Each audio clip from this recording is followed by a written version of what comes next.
Chu and Paolo Avellino planning to get married.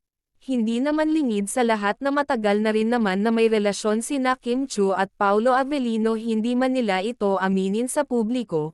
Makikita ito sa mga galawan at sa ipinapakita nilang sweetness at pag-aalaga sa isa't isa.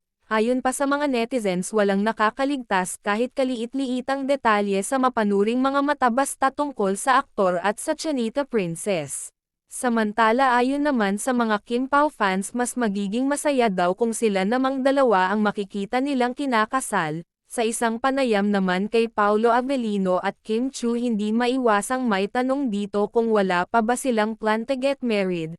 Actually we're planning, maybe soon, sagot ng aktor. Lubos na ikinatuwa naman ng kanilang mga tagahanga ang naging sagot ng aktor, kaya ang lahat ay nag-aabang sa mga susunod na kaganapan.